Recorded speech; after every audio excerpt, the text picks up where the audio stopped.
Որ ասում եք, եթե դուք եք այդ առաջարկները արել, բացեք նայեք իմ վարչապետի կողմից շրջանառված առաջի նամակագրությունը, որով ներկայացվում է իմ կողմից առաջարկված քայլերը հունվարի 26-ին եւ կտեսնեք ես եմ արել այդ առաջարկները թե ոչ։ Բայց դեռ հարցետի չի։ Ես ի սկզբանե առաջորդանից ասել եմ, ամբողջ նախագիծը տալիս եմ թող բնեն անի, թող իմ անունը որևէ տեղ չնշվի։ Մինչև վերջը ներկայացրել եմ, հետապալվելուց հետո եմ ասել, դրանից առաջել եմ ասել եմ, խնդրում եմ դուք արեք, բայց արեք։ Իմ անունը մի գրեք ոչ միտեղ, բայց այս խնդիրները վերացնենք։ Հիմա ինչ է տեղի ունեցել։ 8 քայլ եմ ես առաջարկել, որոնցից 4-ը կառավարության հետ համաձայնվեցվել են, որից 2-ը արդեն իրականացվել են։ Այսինքն սահմանափակումով ծառայության տանել որոշ առողջական խնդիրներ ունեցողներին։ Սա իրականացրել ենք 2024-ի ապրիլից, ինչը նշվեց արդեն։ Երկրորդը զինվորական ծառայության ժամկետը կրճատել 6 ամսով, սա իրականացրել ենք 2026 թվականի հունվարի 1-ից գործում է։ Սա երկուսը արդեն գործողներն են։ Երրորդը քաղաքացիությունից հրաժարվելու համար բարձր վճար սահմանել, կառավարությունը առաջարկել ոչ թե պետական տուրք սահմանել, այլ պատվովճար, որը տեխնիկական հարց է, ես ընդունում եմ առաջարկը, հիմա էլ նշում եմ, ես առաջարկի հետ կողմ եմ։ Չորրորդը փորձաքննությունից հրաժարվելը քրեականացնել։ Կառավարությունը տվել է, որ չի առարկում, կողմը, ես հիմա եւս մեկ անգամ նշում եմ, որ ես առաջարկին կողմ եմ, որ մարդիկ ովքեր տարիներով հրաժարվել են ծառայությունից, խուսափել են կեղծ առողջական թղթերով, կարողանանք բերենք ծառայության։ Այս օրենքի ընդունման դեպքում ես պարտավորվում եմ բոլոր այն անձինք, ովքեր կեղծ թղթերով ազատվել են, դրանց մեջ կլինեն նախկին օլիգարխ, նախկին ներկա օլիգարխների տղաներ, թոռներ, բարեկամներ,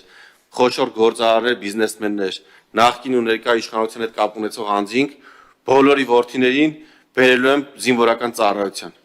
Ուսան լինելա ոչ թե ստիպողաբար, այլ իրենք կամավոր են դա անելու։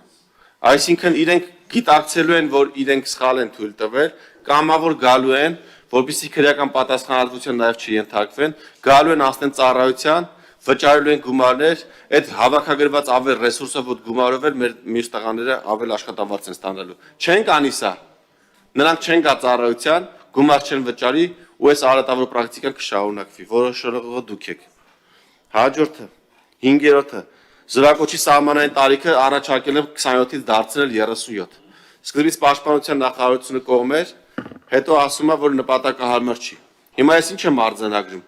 Պաշտպանության նախարարությանը հարցում եմ անում, ասում եմ, ինձ դու 27-ից հետո հաշվառվողների քանակը, այսինքն քանի քաղաքացի ունենք, ովքեր 27-ից հետո եկե հաշվառվել ու դրա հանգամանքով չեն ծառայել։ Ասում եմ, նման հաշվառում չունեմ։ Ես էլ պատասխանում եմ, ասում եմ, հարգելի պաշտպանության նախարարություն, շատ վատ է, որ նման հաշվառում չունեք։ Մենք հսկայական ռեսուրս ենք կորցնում, հարյուրավոր հազարավոր քաղաքացիներ միջև 27 տարին լռնելը չեն գալիս վայնկոմատ։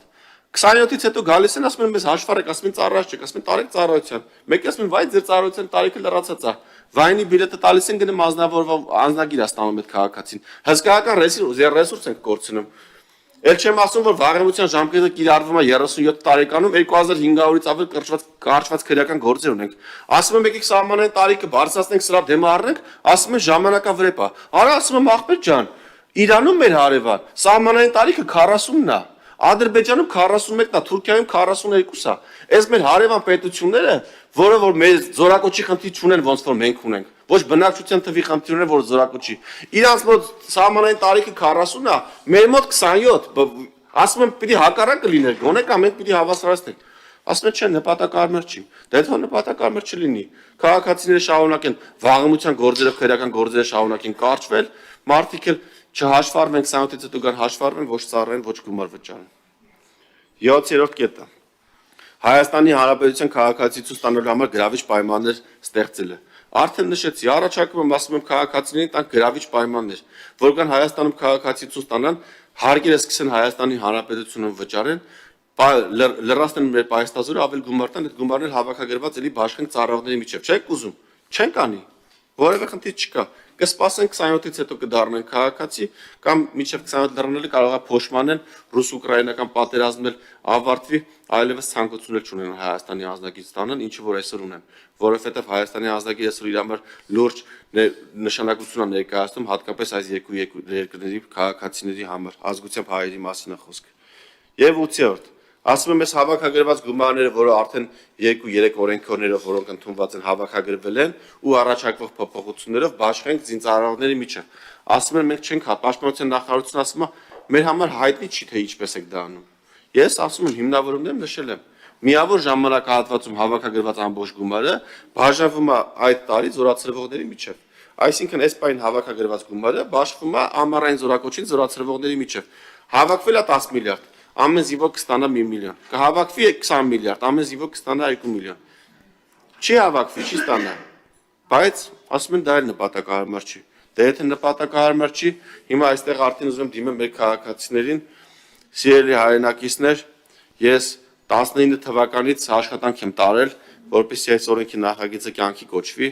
որպեսզի մեր բանակի թիվը չնվազի, որպեսզի ծառայող զինվորները գնահատված զգան իրենց ու նաև գումար ստանան ծառայությունը ավարտելիս,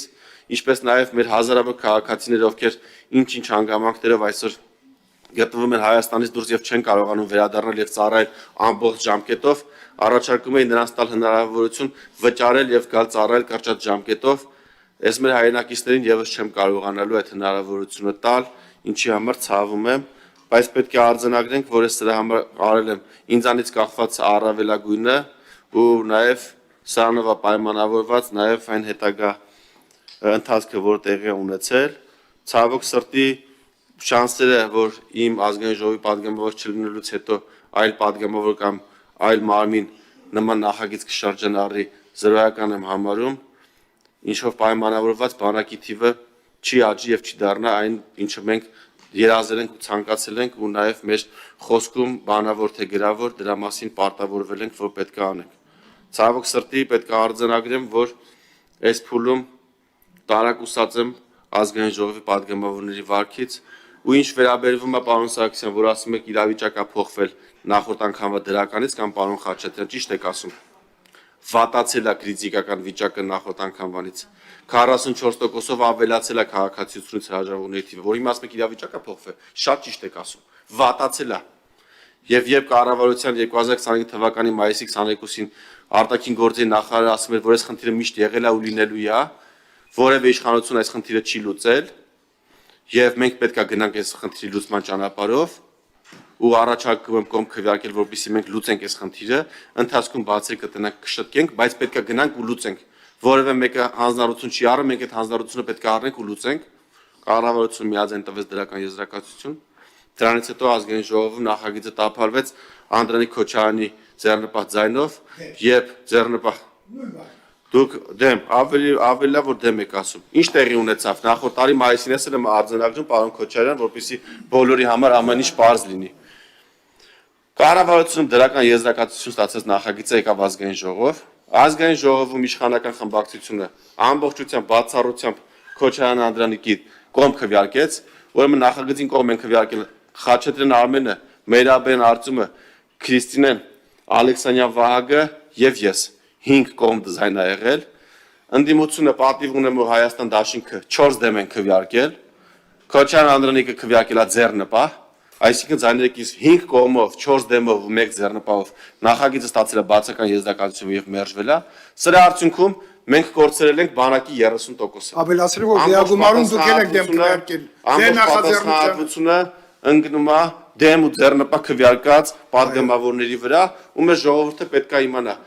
թե մեր հավանական թշնամիները կամ հակառակորդ համարող պետությունները ինչքան գումար պետքա ծախսեին, որ մեր բանակի թիվը 30%-ով պակասեր, դուք դա արել եք անվճար։ Շատ լավ, պարոն Սարգսյան։ Գիտակցված դուք մեր հետ միասին դեմ եք քվեարկել։ Դա այլ խնդիր է։ Ես դեմ եմ քվեարկել մի պայմանով, Ինչով։ որովհետև խմբակցությունը ասել է դեմ եմ քվեարկելու, ամբողջ տաբլոյի վրա մենակ իմ կանաչ լույսը չվարվի, չասեն Սարգսյան Հայկը գետին հակառակագրում թիմին, ասել եմ այս պահին թիմի պես եմ քվեարկում, որովհետև իմ կողմ դեմ քվեարկելը նշանակություն չէ ունենում։ Ուներ շատ մեծ։ Իմ հսկայական աշխատանքը արել, որ ես արել եմ։ Իմ տեսակետը ես պահել եմ, հիմա շարունակում եմ պահել, ու միջև վերջել պնդելու եմ։ Այն որ թշնամին պիտի միլիարդներ ծախսել, որ մեր զորքը 30%-ով պակասի, դուք դա արել եք անվճար։ Շատ լավ, շնորհակալություն, հարգելի գործընկերներ։ Իհարկե մեղադրանքներ հնչեցվեցին, քաղաքական շատ բովանդակալից ելույթ ունեցավ մեր գործընկերը, բայց օրենքը եւ սահմանությունը լրիվ ուրիշ բան են հուշում եւ իրադրության փոփոխությունը, որը չի նկատել մեր գործընկերը, եւ չի բերելա նույն օրենքը, երբ որ մերժվել է մի անգամ նաեւ իր կողմից, հիմա մենք պետք է քվեարկենք այս օրենքը հանձնաժողովում ինչ եզրակացության կարժանանա, որ իսկ բախի լիագումար նիստ ինքը կընդգրկվի թե ոչ։ Հարգելի գործընկերներ, քվեարկության եմ դնում Հայկ Սարգսյանի կողմից ներառված օրենսդրական նախաձեռնությունը